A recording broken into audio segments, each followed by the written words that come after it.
So we're looking here. Is it's going to keep a hand of 2 celebrity gifts, Quandary, Chimera, and a Future Perfect. Well, Oh, Joe's. is this some kind of rushy RP deck? It could be. I mean, usually you see Chimera out of rush decks for sure. Yeah, it's not one we see too often, but with all the vulnerabilities. And we can see I drew up an Eli, so that's not too bad. All right, first turn celebrity gift, no fear. No fear. Never fear. What's to be scared of? And it's going to throw the Eli. Ooh, okay. It's going to throw the Eli into R&D. Yeah, Future Perfect is a really good card. Clearly. So Joe's been around the bend quite a bit of time, so not surprised to see him in the top 16 here. So it's going to hit up a sure gamble. So Joe goes draw, sure gamble, clone chip, just setting up a bit. I assume he's playing a prepaid deck.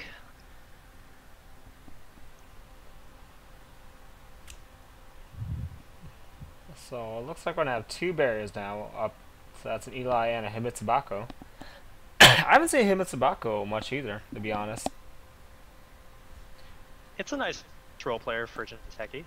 If you want a cheap barrier, it's nice. The bounce has lots of like nifty little uses, protecting HQ sometimes, or making it hard to parasite.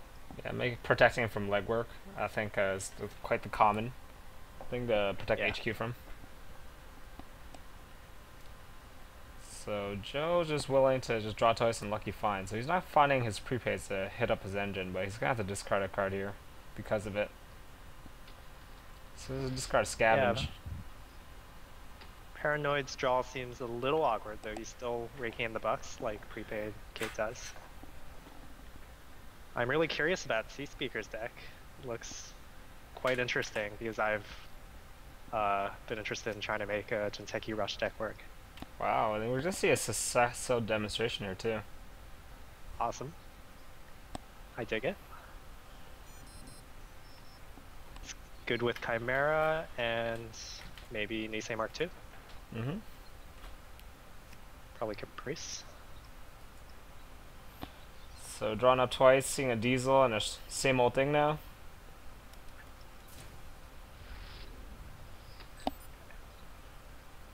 So Paranoid gets down the Mimic. Always want to get down that Mimic against Jinteki. Yeah, I think watching enough world footage that if you have the Sentry in hand, you want to throw it down. There's no reason not to. Hopefully people have picked up on that little tidbit. That's a nice little tip.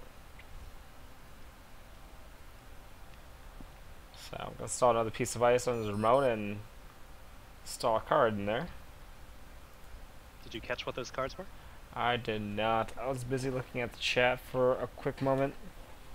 But that's the nice thing. We're all gonna be surprised. Well, except the people who've been very diligent in watching. I'll try to keep a closer eye on it.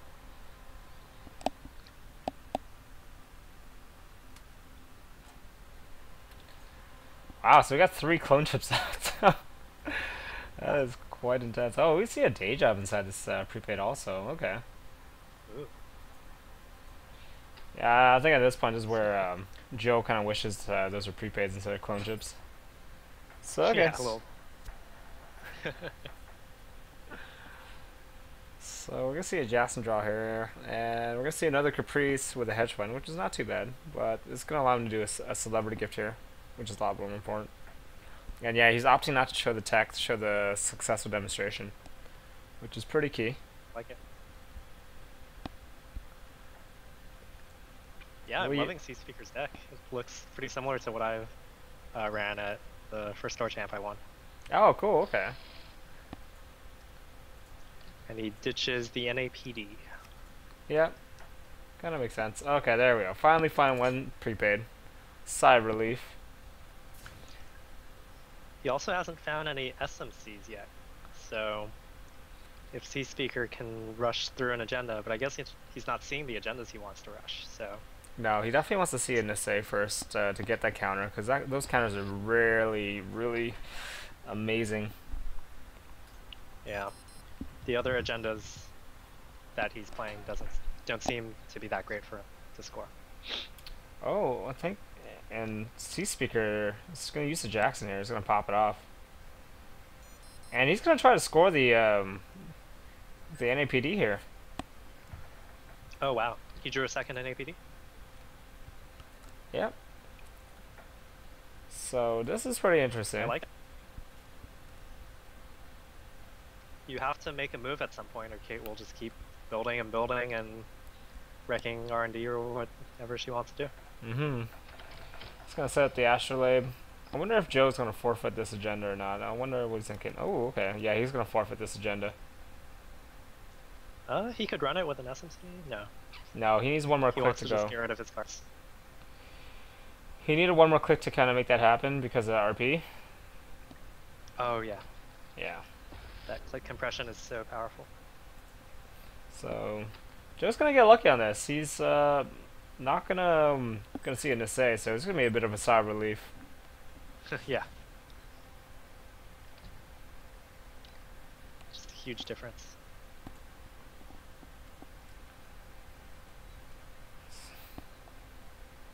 So I'm wondering just a little bit more draws, and oh, I'm just gonna day job.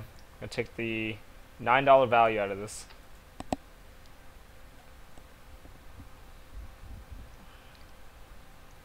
It's funny with RP how you always so badly want to score the Nisei and let the other players score the NAPDs. Yep. It's the agendas that you're willing to give away. Now, Joe's not new to this RP matchup. He's played RP quite a bit for himself. Like, I've watched him quite a bit on Octagon, and he plays RP quite a bit. So he knows what he has to face up here. So at some point, he's going to have to make a move. I talked to Dan a bit last night, and he seemed to think that RP was just the de facto best Corp deck right now. Mm-hmm. Yeah, there's definitely a lot of polarizing opinions on what the best decks are. I know Klimsha does not believe that it's the best deck just because of the mere fact that Stealth Andy sits on it with the Switchblade. Yeah, Stealth Andy is a really bad matchup for the deck. But it's good to kind of see these polarizing opinions because, I mean, to some people they see Stealth Andy as such a threat and they want to see more of a bounce. Whereas it's kind of getting to the point where the game has that kind of rock paper scissors kind of feel, which I kind of digging myself. Definitely. In my opinion, it does seem like Kate is kind of ruling the roost right now. She seems to have pretty few bad matchups and some really good ones, like NEH, like we saw last round. Mm-hmm. Well, the nice thing about Kate, and knowing from the prepaid engine that was developed by the community, the intent was to make a deck that was 1, fast, 2, can accumulate money, and 3, that was flexible. So hitting all those 3 strides and having all those pieces come together now, it's definitely come to about to where it is right now. Yeah. Wow, and that deck is probably like the Stim Hack Forum's most impressive accomplishment. Mm-hmm. Also, look at that Ice Tower. I know, right? Usually you see this on R&D against Kate. This is this is a little bit awkward. See this out of RP so fast. Yeah, this is a bit awkward. I mean, but Joe could I just. He has a bunch of Yep. R&D we go. Yeah, we're gonna see a lady pulled out of this one. Yeah, Kate is so good because, like, look at what you have to do to make a scoring server against her. And meanwhile, she's just gonna take all the agendas before you even see them. Yep. No. Whoa, and that's an impressive pull. That's 4 points. And Joe shooting back, joking around. Because Chuck was joking earlier, saying, like, just gotta find those agendas, and it looks like Joe found them for him. He's gonna check the hand here, and 1 out of 5 here, just to see the future perfect. Oh, instead opts to set up the Utopia shard. He has 2 clicks. Okay, he's not popping it right away. No. It's been funny to see the future perfect go to the archives there. Mm-hmm. I think if I know Joe, he's probably looking for legwork at this point. Because then the nice thing is you legwork, pop Utopia, see all 3, and then check the archives. Yeah, it's a really powerful combination. Basically, the corp cannot hide anything from you if you've been keeping on top of the remotes.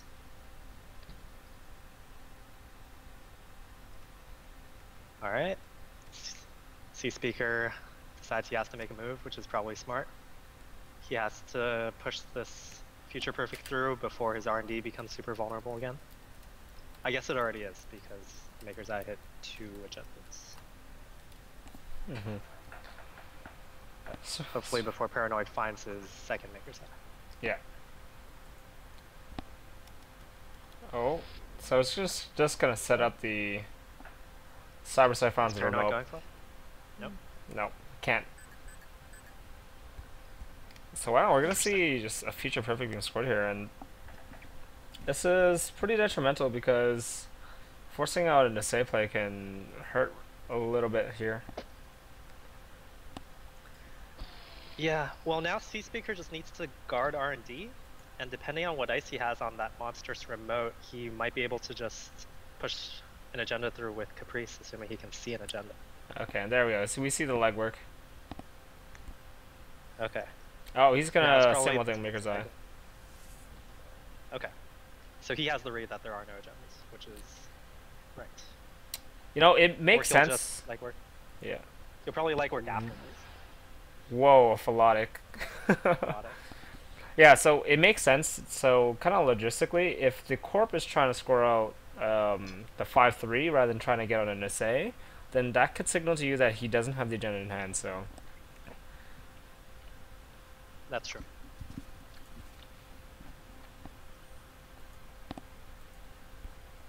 oh, he's gonna check the air So codes. the shard getting popped. Yeah, he's gonna pop the Yes. shard, hoping for a hit, but it's not gonna get anything here. We got second Caprice. That could have shored up R&D with the second Caprice. Yeah, definitely. Joe's in a good position here. He can definitely just look to. Oh, hold on. I'm surprised that he put the Cyber Cipher on the remote when it really seems like he should just like make sure he can get into R&D and win the game that way. Mm-hmm. Seems a little contradictory with the rest of his plan.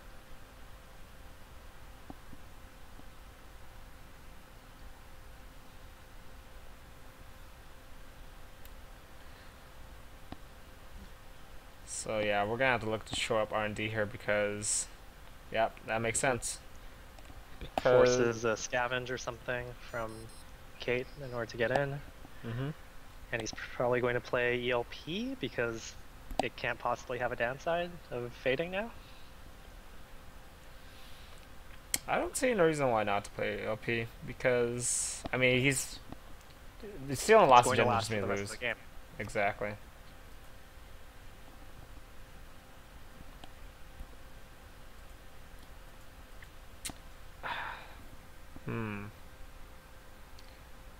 Little bit of a weird situation here in hand. Are we looking to do another Maker's Eye? Yeah, we're gonna do another Maker's Eye here. So this is pretty good. Joe's doing amazing pressure and just making sure that he's not able to draw agendas. Yep. Just never Oh. stop Maker's Eye. Oh, I don't think Joe can get through this. Unless he has a parasite. He probably can SSC Oh for no. another Cyber Cipher? No, it's the other Cyber Cypher's in his hand. And the Parasite. Wow. This is Does he awkward. just have no... Oh, and Ottman is in his hand? Man. He's getting savagely punished for drawing so many cards. Oh my god. It's funny, like, Shapers, like, the worst place for a program to be is in the hand, right? Yeah. Oh god. If Savoir Does he Faire have was something? Shaper. Oh, okay, there you go. So he's Nice, gonna nice. clone. That's yep. That's a good play. The old double clone ship play. I love Yeah. it. Had to be done. Done it Sure. quite a bit myself to get... I think I paid 18 once to put the same fem back out. Mhm. Or, no, to put 2 fems out. Ooh, no agenda. Okay, all right. So we're gonna see a bunch of No discards here. So Clot's gonna go for sure. Sharpshooter. cspieker gets a bit of breathing room. It's gonna throw away the legwork just because he knows that there's nothing in hand. Yeah, that makes sense. It's amazing pressure, covering all. HQ is just no longer a server, basically.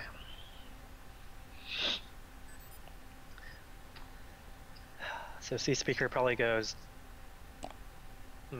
Well, he knows the top 2 cards aren't agendas. Mm-hmm. So he can't really draw. Maybe he's going to draw.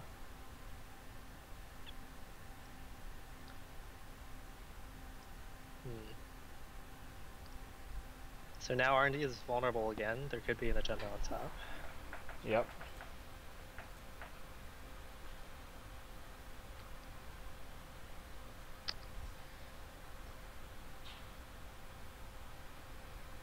What was that, Ice? I think that was another popper quandary, something very cheap. Okay. Alright, so it looks like we're gonna find another Maker's Eye. Jeez, this is just a pounding. God. This is brutal. Yeah. I mean, R&D's got let up at this point. This is, Pop's gonna, whatever. Joe's seen like every card that cspieker has for the last 4 turns. Yeah, and he just clicked right through too. Makes sense. He can sense blood. Yeah. Oh, here's a future perfect. Oh yeah, he's gonna click through. Yeah. Yep. That's an empty dog. Oh, there we go. Wow. You know what?